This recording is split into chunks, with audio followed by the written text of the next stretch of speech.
With an abundance of new streaming providers out there all competing for your hard-earned cash, knowing which streaming service is the best can be a pretty daunting task.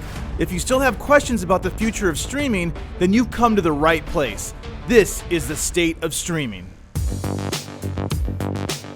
Hulu, as a jointly owned streaming service, has been online almost as long as Netflix, being advertised as early as 2008 and then officially launching as a subscription model in 2010. For most of this time, Hulu's been equally controlled by a partnership between Disney, 21st Century Fox, and NBC Universal. Now, following the purchase of 21st Century Fox and a subsequent deal with NBCU under Comcast, Disney is the majority owner of Hulu, and that's led to a lot of speculation as to what type of new original programming they might add. With Jeff Loeb's exit as head of Marvel TV after shows like Marvel's Runaways and Ghost Rider fell through, and Kevin Feige now overseeing all of Marvel's creative output, Disney's contributions to Hulu's slate as a majority owner, other than shows it produces for networks like ABC and Fox that then stream on the service, is a big variable right now.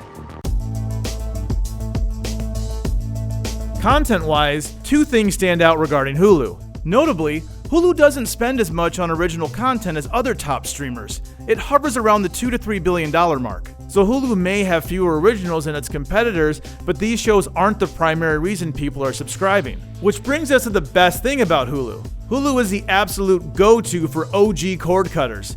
It's the cheapest option to watch actual broadcast television shows the morning after they air.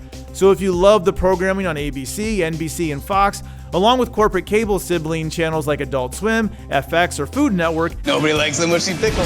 This is the closest you'll get to cable without having cable. You won't get any CBS or CW offerings, but you still get most of what you're giving up without cable. Heck, for additional fees, you can even add HBO, Showtime, and Starz into the mix like you could with the cable subscription. And then there's the other reason why Hulu feels so cable adjacent, the live TV option. For more money, you can watch ABC, NBC, and Fox shows live as they air. You might wonder, in this age of peak TV and binge watching, who can't wait until the next day? Well, people who watch sports, that's who. Sports is a big reason why many folks won't give up cable. Logically, it's also the reason why those who do opt for the Hulu Plus Live TV plan.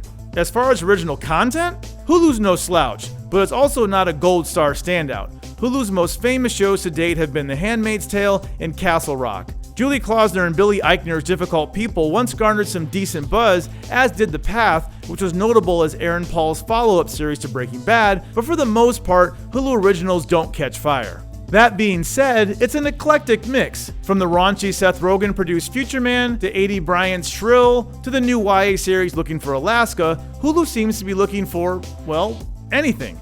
And while that feels a bit nebulous as far as themed content goes, it's worth noting that, to Hulu's credit, their top shows have their episodes released on a weekly basis, like traditional TV.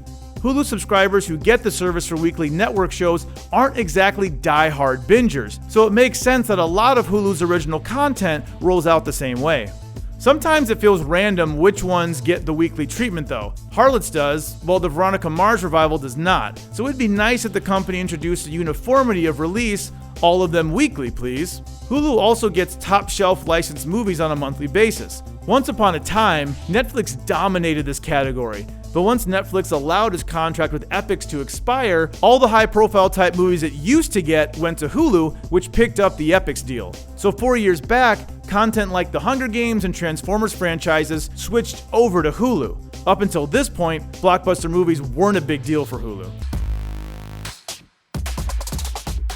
Hulu's interface is less complicated than most of its competitors. It's not as algorithm heavy as Netflix's, and with far less content than Netflix, you'll rarely run into a situation where the newest shows and movies aren't directly at the forefront. That being said, it's sometimes tricky to navigate within a chosen show itself, as it's easy to confuse the button that starts the episode to the one that takes you to the series overview. And in the overview, the sliding between seasons and episodes isn't the smoothest.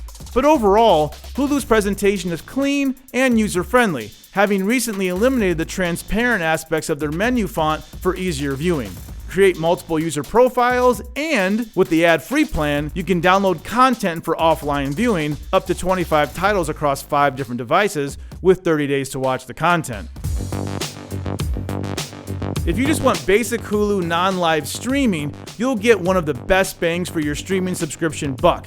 It's $5.99 a month. If ads bug you that much, it's $11.99 for ad-free streaming. These are cool, of course, but they'll also pile onto the bill, like they would a cable bill. HBO is $14.99 a month, Showtime is $10.99, and so on. They're all comparable to what you'd pay to have them outside of a streaming service. The live TV package is actually the most expensive streaming deal around, but again, as mentioned above, it has a definite purpose. As you'd expect, an ad-free version of live TV is impossible, but it does offer these extra toppings.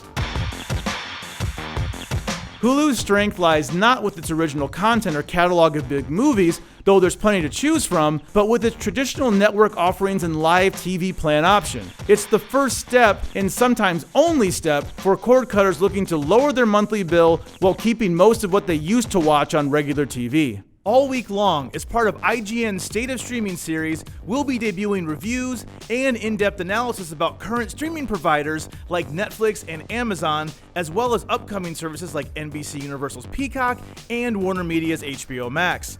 So keep it locked on IGN this week for all of your streaming needs.